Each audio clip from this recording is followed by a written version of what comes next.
बिनु सतसंग विवेक न होई, राम कृपा बिनु सुलभ न सोई। अस विवेक जब देई विधाता, तब तजी दोष गुण ही मनुराता। तुम शारीखे संत प्रिय मोरे, धरो देह नहीं आन निहोरे। भगत हीन नर शो है कैसा, बिन जल बारिद देख ही जैसा।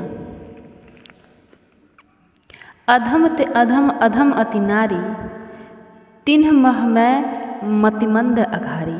अर्थात सत्संग के बिना जीवन और व्यवहार में भक्ति की गंगा, कर्म की यमुना और ज्ञान की सरस्वती का प्रभाव संभव ही नहीं है। इनके संगम के अभाव में हमारे विचार का पक्ष प्रयोग जीवन की प्रयोगशाला में विफल हो जाएगा। यह भगवान के चरित्र समुद्र में जाकर परिपूर्णता प्राप्त नहीं कर सकेगा।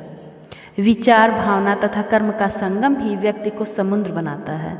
तब समाज कल्याण की भावना के बादल आकर समुद्र के जल को मीठा कर उसका वितरण करते हैं।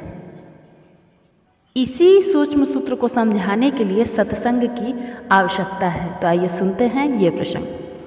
सर्वप्रथम जीवन में मुदिता, प्रसन्नता तथा हृदय में मांगलिक विचारों का प्रादुर्भाव होना आवश्यक है, जो सत्संग से संभव है। ऐसा विवेक भगवान की कृपा से ही संभव है कि हम विपरीत परिस्थितियों में भी भवसागर से पार हो जाएं।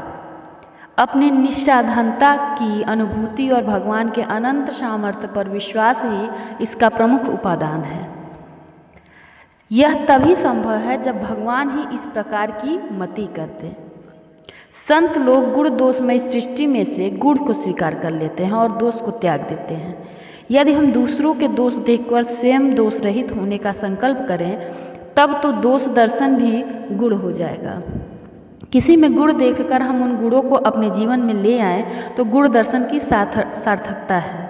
पर यदि किसी में गुण देखकर उसे राग करने लगे और दोष देखकर उससे द्वेष करने लगे, तो कोई लाभ नहीं है। भगवान श्री राम ने रावण के भाई विभीषण को निर्द्वंद होकर स्वीकार किया। भगवान कहते हैं कि यदि भेद लेने के लिए उन्हें रावण ने भेजा है, तब भी मैं अपने शरणागत भक्त को प्राण की भांति अपने पास रखता हूँ। ईश्वर तो स्वयं चाहता है कि मेरा कोई भेद जान ले। वह भेद है शरणागत वत्सलता। भगवान ने तो विभीषण से कह दिया कि तुम जैसे संतों के लिए ही मैं अवतार लेता हूँ। इस विवेक का ज्ञान सत्संग से होता है। गोस्वामी जी ने कहा है, बुद्धि, कीर्ति, सद्गति, विभूति और भलाई, इन पांच को सत्संग के परिणाम स्वरूप ही पाया जाता है। इसलिए संत के साथ की बात भगवान ने नवधा भक्ति में ज्ञानोपदेश में सबरी से कहते हुए कहा है कि मेरी भक्ति के बिना किसी भी व्यक्ति के जीवन में गुण भी अवगुण रूप में ही गिने जाते हैं। अनुज लक्ष्मण को ज्ञान, भक्ति, वैराग्य का उपदेश देते हुए श्री राम जी कहते हैं, ज्ञानी वह है जिसके अंदर ज्ञान के फल भक्ति प्राप्त की जगह स्वयं को ज्ञानी कहलाकर सम्मान पाने की इच्छा न हो।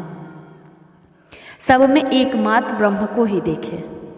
कहते हैं कि वास्तविक वैराग्यवान वह है जिसे संसार की उपलब्धियों से वैराग्य और भगवान से अनुराग हो जाए। सिद्धियों को तिनके के समान तोड़कर त्याग देना चाहिए, यह वैराग्य है। भगवान को ग्रहण कर लेना अनुराग है। सिद्धियां साधक को महत्वहीन बना देती हैं। महत्व केवल भगवान और भक्त का होता है। सिद्धियां तत्कालिक और कृपा सर्वकालिक है। कृपा के इस सिद्धांत को जान लेना ही सत्संग है। जो नवधा भक्ति में प्रथम है, वह संतों के संग से ही मिलता है। सत्संग का फल ज्ञान का दीपक जल जाना है, पर सिद्धियां साधक के ज्ञान दीपक को बुझा देती हैं। वास्तविक सत्संगी सिद्धियों को छोड़ देता है। सबरी जी वह सिद्ध भक्ति हैं जिनमें भक्ति का फल केवल भक्ति प्राप्ति ही है। अपनी खोई हुई पत्नी का पता पूछ रहे श्री राम जी को ईश्वर माने उन सबरी जी की बुद्धि सत्संगी है। सबरी जी ने भगवान से कहा, मैं आपकी भक्ति कैसे करूं? मैं तो अधम से भी अधम हूँ। भगवान सबरी माता जी को अधमता का अस्वीकार कर उनमें भक्ति की धन्यता देखी। अतिशय प्रिय कहकर उन्हें धन्य धन्य कर दिया। यही था संत का संग अर्थात सत्संग। तो दोस्तों, आशा करते हैं प्रसंग आपको पसंद आया। अगर पसंद आया तो कमेंट सेक्शन में कमेंट करके जरूर बताएं। Thank you for watching my video on my YouTube channel. Keep smiling, please like, share and subscribe my channel. मेरी और भी ऐसी वीडियोज़ के लिए बने रहिए मेरे चैनल सब तरंग जीवन के साथ। Thank you.